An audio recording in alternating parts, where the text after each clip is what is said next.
Paraula Libre, le média indépendant du pays Nissar. Un petit timing court, mais on va faire ce qu'il faut. Bonsoir, désolé pour l'attente. Ouais, ça, Théo. La muscu, anyway, toujours les cuisses. C'est...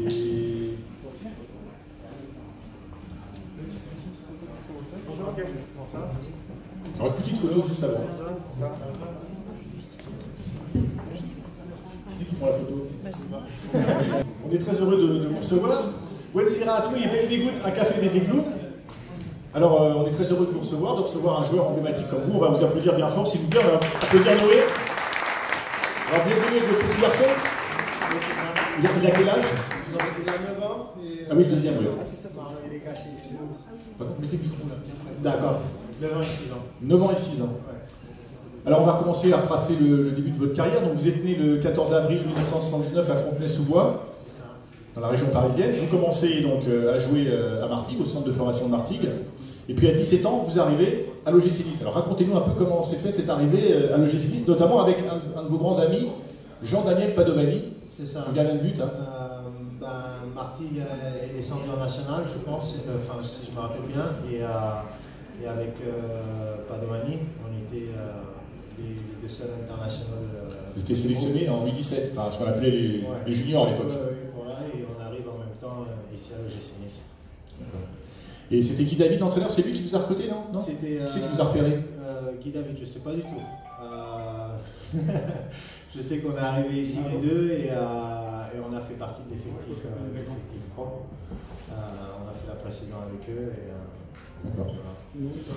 Alors vous signez à Nice, donc à l'époque, on se rappelle, le club était en deuxième division, hein, on appelait ça la division 2 à l'époque. Mais par contre, pour la saison 99-2000, en fait, vous êtes prêté à Portsmouth en Championship, donc c'était la D2 anglaise, parce qu'en fait, pour un petit peu vous puissiez un petit peu jouer, avoir un petit peu de temps de jeu, c'est ça. Parce que vous étiez jeune encore. Hein. Oui, c'est ça. Vous aviez 20 ans. Quand on fait partie de l'effectif pro, l'entraîneur il vous dit s'il compte ou pas sur vous, et si c'était pas le cas, c'était pas le cas. Si je me rappelle bien, il y avait Tatarian qui jouait, et voilà, j'ai dû trouver une destination et partir. Alors ensuite vous revenez donc au club, là à l'époque c'est Savioni l'entraîneur, hein, on s'en souvient bien sûr de Savioni. Et il y avait, on va reparler un petit peu on va reciter un petit peu l'effectif de l'époque, donc il y avait à l'époque Bruno Valanconi, Frédéric Joria, Christophe Olanier, José Cobos, Malek Chirac, Patrice Evra, Pablito Rodriguez et Cédric Varro, donc vous êtes un ami d'ailleurs aussi. Il vous passe le bonjour et vous a vu hier je crois. Hein, ou avant-hier. Et à l'époque donc on est à l'OGC Nice, c'est un peu difficile puisque l'année 2000-2001, on est en deuxième division, toujours, on termine 15e. Vous vous souvenez un peu de cette saison où vous commencez à jouer un petit peu avec les pros? C'était difficile aussi avec les propriétaires du club, les Italiens. Il y a quelques problèmes et c'est vrai que l'équipe elle marchait pas, elle n'a pas trop bien marché. Et puis vous me disiez que vous avez une anecdote avec Magid Beladou. Oui. Parce que, alors expliquez-nous comment vous essayez d'éviter l'entraîneur quand il voulait annoncer aux joueurs le groupe des 18 alors. Oui, avec Magid, enfin, on était un petit groupe de joueurs et on savait qu'en fait, le jour du match, les entraîneurs ils sélectionnent 18-20 joueurs, tout dépend. Et il y en a toujours 2 qui restent à l'écart. Et après chaque repas, avec Magid, on savait que notre moment allait venir. On essayait d'éviter l'entraîneur pour pas qu'il nous dise qu'on ne faisait pas partie du groupe du match. Ouais. Et puis arrive cette fameuse saison 2001-2002. Donc là, on remonte en Ligue 1. Alors racontez-nous un petit peu, je crois que vous avez toujours le maillot de la montée, d'ailleurs, vous l'avez gardé? Je l'ai gardé, bien sûr, parce que ça, je pense, dans toute carrière d'un joueur, monter des divisions, c'est quelque chose... Surtout de Ligue 2 à Ligue 1, c'est ce qu'il y a de plus beau, quoi. C'est beau quand on n'a pas l'habitude de jouer en Ligue 1. Division, voilà. C'est bon, mais une montée c'est toujours exceptionnel, c'est très difficile à faire et pour avoir un souvenir matériel de cette montée, j'ai gardé le maillot. On avait terminé, il me semble, deuxième derrière le Havre, c'est ça? Je me souviens plus très bien. Derrière le Havre, ouais, c'est ça. On l'a fini. Ouais. Et donc, alors il y a ce fameux épisode, on va aller un petit peu vite, puisqu'on va pas. On va un petit peu réduire l'interview, forcément, qu'on a un petit peu de retard. Non, mais il n'y a pas de souci, ne vous inquiétez pas. Et donc, on se souvient bien sûr tous de ce fameux épisode de la VNCG. À l'époque, vous aviez laissé vos primes. Hein. D'ailleurs, a priori, c'était des primes quand même assez importantes, c'était autour de 10 000 € par jour qui avaient été laissés, on n'en a pas trop... Ouais. Oui, non, pour nous, le plus important, comme j'ai dit, quand on n'a pas la chance d'évoluer dans la plus haute catégorie, qui est la Ligue 1, on est prêt à tout pour... on sait qu'on a mérité sur le terrain d'évoluer en première division. Et l'argent n'était pas vraiment... C'était pas important, oui, l'important c'était d'évoluer en première division. Voilà, tous les joueurs souhaitaient jouer évoluer en première division, comme vous le dites, et puis voilà, de connaître aussi le frisson d'aller jouer dans des grands stades comme le Parc des Princes, le Vélodrome, voilà, etc. On ne va pas tous les citer, les grands stades. Mais... Alors à l'époque, il n'y a plus de président, d'ailleurs c'est Gernot Rohr qui organise un petit peu tout ça, hein, qui d'ailleurs, on se souvient évidemment de ce qui s'est passé ensuite, on est premiers très rapidement. En fait, ça a créé une osmose dans le groupe. Vous vous souvenez un peu de ses débuts, de ses premiers matchs en Ligue 1 où effectivement on a dominé le championnat pendant une vingtaine de matchs. On n'avait pas un jeu très, très esthétique, mais c'est vrai qu'on était efficace. On défendait plus qu'on avait la possession de balle, mais bon, on avait toute l'illusion du monde pour jouer dans ces stades-là contre les équipes de première division et démontrer qu'on avait gagné notre droit d'évoluer en première division. Oui, c'est vrai qu'on se souvient d'une équipe solidaire. Est-ce que c'était le cas dans les vestiaires aussi? Enfin, je pense que cet épisode de la DNCG où effectivement on a cru que le club allait même redescendre plus bas, je crois que ça a soudé tout le monde et ça a donné une puissance à toute l'équipe. Juste le geste d'avoir abandonné tous nos primes, ça montrait vraiment l'envie qu'on avait d'être en première division et comme je dis, après il n'y avait pas un joueur plus important que l'autre et tout a collé, tout a été positif. Alors l'année suivante, donc 2002-2003, donc c'est Maurice Cohen qui est le président. Gernot Rohr entraîneur, il arrive quelques joueurs notamment assez emblématiques. Il arrive Poussin-Mélin, Everson, Pancho Abardonado, Éric Roy, Kaba Diawara, Johan Ligné, Patrick Barru. Et donc là c'est un... Alors qu'est-ce que vous lui avez dit à l'époque? Oui, vous parliez des mises au vert à Carros, vous vous souvenez un peu de ces anecdotes des mises au vert? Comment ça se passait alors? Non, oui, après avec les joueurs qui sont arrivés, on parlait toujours du coup de poker de Gernot qui donnait toujours une deuxième opportunité à des joueurs qui où ils étaient en fin de carrière, où ils devaient évoluer. Et Carros a été notre QG pendant un long moment et là-bas c'était bien, on partait en balade, on marchait beaucoup le matin des matchs, tout bien, bon souvenir là-bas. Bon souvenir. Ouais.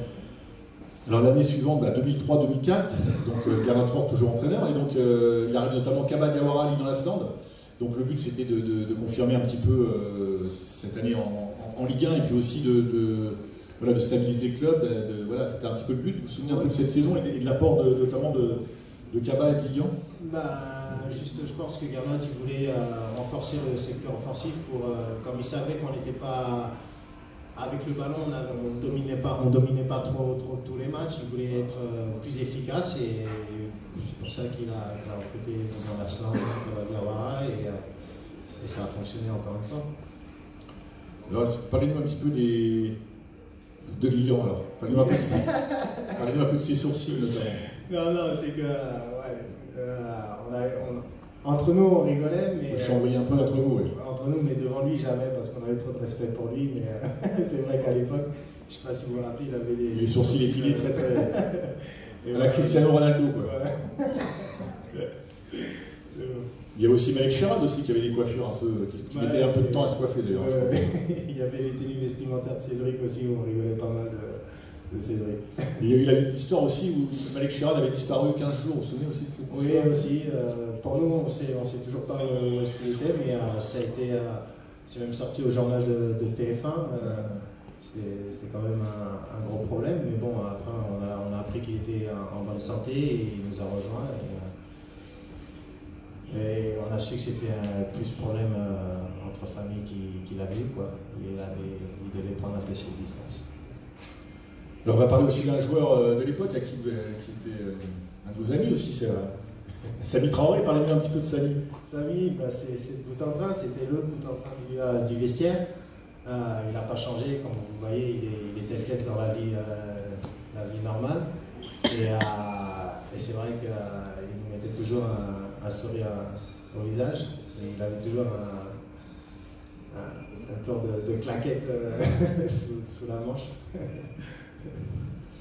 Oui, donc il mettait une super ambiance. Et d'ailleurs, il nous a parlé de vous quand il est venu la dernière fois, puisqu'il a dit, il vous a mis dans son équipe type. Donc il a dit, je vais le mettre dans mon équipe type.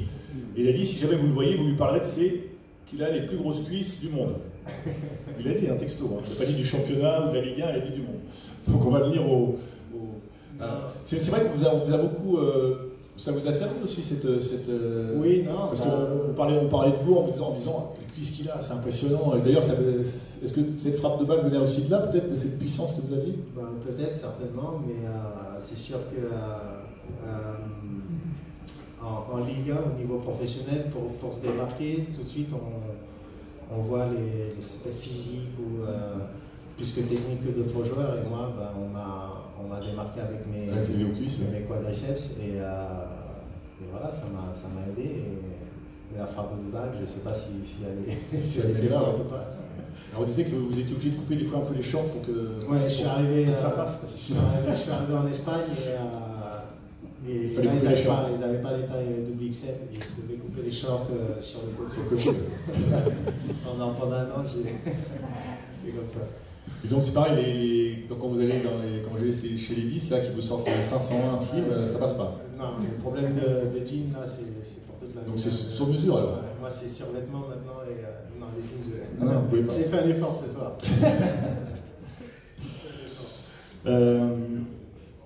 Alors je sais pas, tiens, justement j'ai lu qu'il y avait le Suisse Xherdan Shaqiri qui avait un tour de cuisse de 60 cm. Vous savez si vous êtes au-dessus de lui ou pas? Je sais pas. Non, je sais pas. Vous n'avez jamais mesuré? Non, j'ai pas mesuré. Honnêtement, j'ai jamais mesuré. D'accord.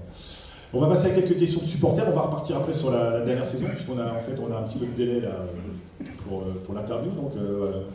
Christian peut-être. Allez, l'avis de notre supporter numéro 2.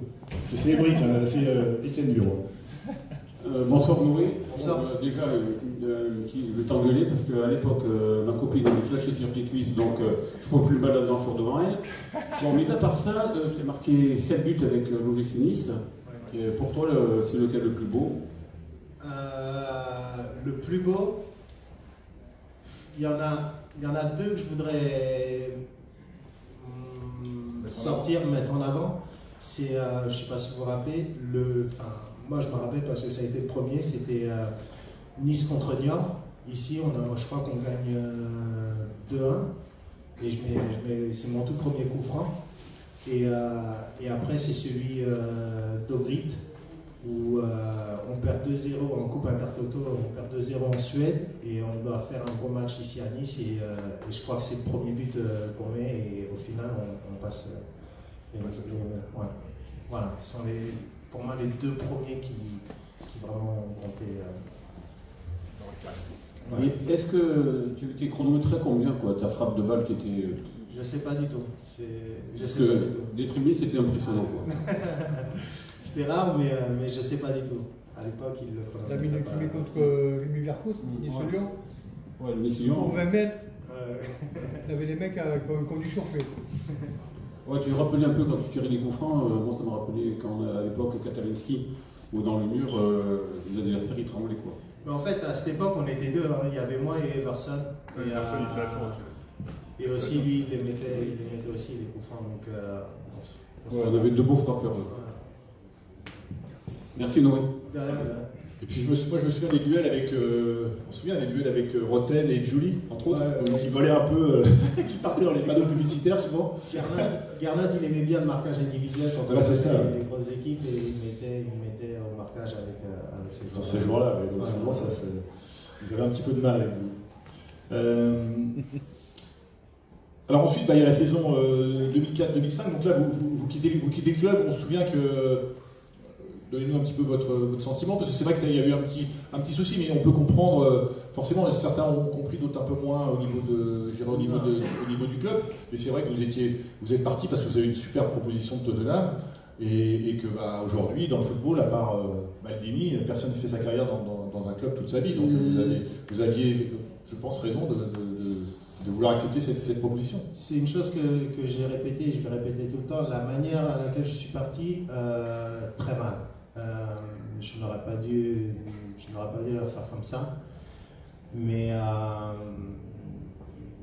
ça s'est passé comme ça, je suis désolé. Oui, non, mais après mais c'est sûr que pour moi, après la saison qu'on a faite, entre guillemets, moyenne, oui, d'avoir une super proposition comme ça, mais le club s'y retrouvait, il prenait 2 millions d'euros, je crois, à l'époque. Mais peut-être parce qu'elle est venue un peu tard. La proposition, ouais. Je pense qu'ils n'avaient pas le temps, ils n'avaient pas prévu un départ. Un placement, oui. Et c'est peut-être pour ça que ça a approché aussi. Mais et je le dis encore une fois, si ça pouvait se refaire, je le ferais différemment. Je serais parti également. D'accord.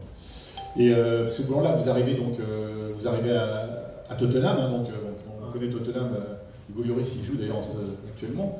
Et donc c'était une grosse équipe à l'époque, parce qu'il y avait Jacques Santini qui était l'entraîneur, donc qui était l'ancien entraîneur de l'équipe de France, Frédéric Canouté, Robbie Keane, Edgar Davis, Germaine Defoe. Donc c'était vraiment une très grosse équipe du championnat anglais. Pour moi, oui, c'était un pas de plus pour ma carrière professionnelle. Et comme j'ai dit, c'est que il y a les opportunités qui se passent, oui, il faut les saisir. Il faut les saisir. Et alors ensuite, vous partez sur Portsmouth, et d'ailleurs, ça vous permet de gagner la FA Cup, c'est-à-dire la Coupe d'Angleterre avec Portsmouth. Ça va être un super souvenir pour vous. Oui. Ça joue à Wembley, j'imagine, la finale. Wembley, oui, c'est le plus grand stade dans lequel j'ai pu jouer. Et effectivement, en 2008, on arrive à gagner la Coupe, c'est l'équivalent à la Coupe de France. Et pour un petit club, pour cette ville, ça a été un exploit. C'était un exploit, même si on avait une très bonne équipe à l'époque, Saul Campbell, Graham Johnson, Sylvain Distin, David James, Pedro Mendes.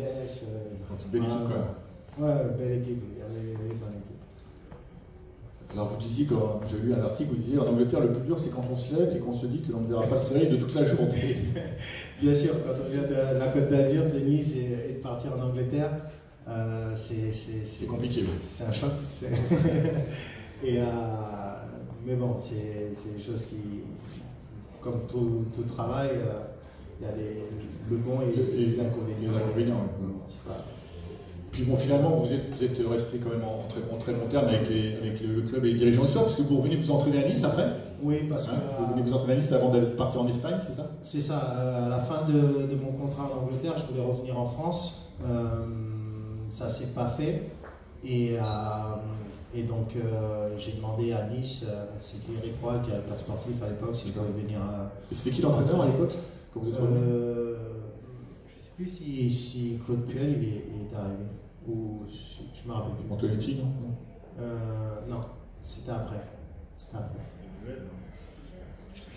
me rappelle plus. Oui, non, mais après, c'est peut-être la première année de Claude Puel. Enfin, vous êtes revenu vous entraîner avec Nice en tout cas.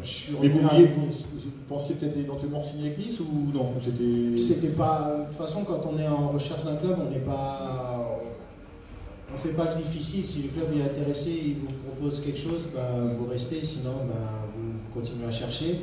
Et au final, j'ai fait mes valises et je suis parti en Espagne. En Espagne, oui. À Hercules d'Alicante. C'est ça. Et ensuite à Grenade. Voilà. On était en deuxième division, on a pu monter en première division. Donc encore une montée. Encore une montée, oui. Et après à Grenade, et j'ai fini à l'Hercules. On va poser une ou deux questions de supporters. Étienne, tu es inspiré? Non. Allez, question. Donc nous, là tu es entraîneur de féminine en Espagne. Ouais. Est-ce qu'un jour tu aimerais revenir en France entraîner par exemple Nice? Entraîner, il faut. Moi je pense. Il faut un peu plus d'expérience pour être sur un banc de Ligue 1. Pour l'instant, cette école de foot, c'est celle que j'ai montée. Et je suis en train de, même si c'est pas un niveau professionnel, mais bon, je suis en train d'apprendre aussi le métier d'entraîneur. Et voilà, pour l'instant, ça se passe bien. Chaque chose en son temps. Là, tu passes tes diplômes Non, j'ai mes diplômes maintenant. Je les ai passés en Espagne et comme je le disais, je ne sais plus où, j'ai le diplôme pour évoluer sur un plan de Ligue 1. Voilà, il manque l'expérience et les opportunités. Une autre question? Non. Alors ces voyages d'ailleurs ça vous a permis, moi j'ai vu j'avais vos vidéos, là, des vidéos en Angleterre et en Espagne, vous parlez couramment anglais et espagnol, c'est super. Même en espagnol, je suis impressionné comment... Je me défends, il y a toujours l'accent français que j'aime, mais je me défends, ça permet d'apprendre. Alors bon, on va parler un petit peu donc, de votre après-carrière, vous y êtes, hein. Vous avez créé d'abord une clinique de réhabilitation pour sportifs à Alicante, qui s'appelait ECA Physiotherapia. Et puis vous êtes donc à l'origine de Pro Sport CF, donc c'était un club féminin qui se trouve sur Alicante. Et donc vous jouez à quel niveau là au niveau On joue en 3e division. 3e division féminine. On essaie de voir si on peut monter en 3e division. Et alors votre sentiment un petit peu sur le football féminin, on parle par exemple souvent quand on regarde les matchs de football féminin, on trouve que qu'il y a un poste qui est un petit peu en dessous des autres, c'est les gardiennes de but, quoi. Quand on voit les balles en hauteur, souvent ils ont un petit peu de mal. C'est un peu le défaut des gardiens de but, même en Espagne c'est pareil. Mais bon, sinon c'est un bon niveau technique, physique c'est moins rapide que le football masculin, mais oui, techniquement tactiquement et techniquement ça se défend et ça a un très bon niveau. Et puis vous travaillez aussi un petit peu dans le recrutement, je crois. Non, en fait, maintenant ça va faire 4-5 ans que j'ai arrêté ma carrière de footballeur. Et c'est vrai que pendant cette période-là, je me suis mis à toucher un petit peu à tout pour voir ce qui me plaisait le mieux. Et j'allais voir les matchs, je restais avec des amis qui étaient dans des cellules de recrutement. Ils m'expliquaient comment ça fonctionnait, ils m'expliquaient le tout. Et au final, ça vous a permis d'apprendre j'ai choisi de rester entraîneur. Voilà. Ok, bah écoutez, on va s'arrêter là, hein. On a un tout petit peu de retard, donc on va vous applaudir bien fort, on va vous remercier, surtout d'être venu d'Espagne. Hein. Et puis on va passer donc aux dédicaces et au selfie. Allez, il est à vous. Hola, mia bella Nisa, regina degli flu, li ti Torisa, io canterai tu giù, canterai di montagna, io ti t'enrideco, li ti verdi campagna.